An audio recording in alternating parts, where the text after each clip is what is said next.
Vous êtes bien dans votre édition de la rédaction, vous le savez, spéciale élection communale. Aujourd'hui, nous recevons Fouad Haidar, candidat SPA à Jet. En tout cas, bonjour et merci d'avoir accepté notre invitation. Merci à vous surtout. Pour ceux qui ne vous connaissent pas encore, qui est un petit peu Fouad Haidar et comment est-il arrivé en politique? Je suis né le 13 octobre 1973. Pour ceux qui veulent ces détails-là, j'ai 46 ans. Je suis marié, je suis père de 5 enfants. J'habite à Jet maintenant depuis 15 ans.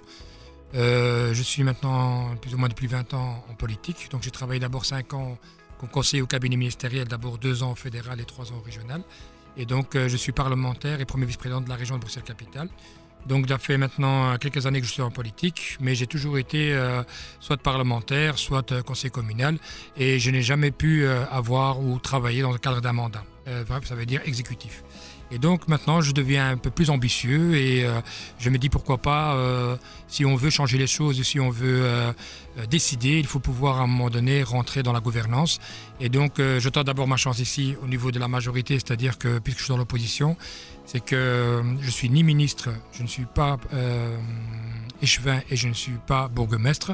C'est-à-dire que quand on veut réaliser des choses, il faut du pouvoir. Et le pouvoir n'est pas toujours négatif, c'est positif à partir du moment où ça peut aider à faciliter la vie des gens. Et donc voilà, maintenant je mène un nouveau combat, c'est essayer justement de forcer ces majorités pour demain essayer de gouverner à Jet. Le jour où je suis au pouvoir, vous pouvez me demander des comptes. Là aujourd'hui je ne le suis pas, j'essaie de faire ce que je peux et quand j'obtiens quelque chose c'est parce que je mets les 2 genoux par terre ou c'est parce que les gens ils ont droit à ça et alors j'essaie de l'arracher avec les 2 mains.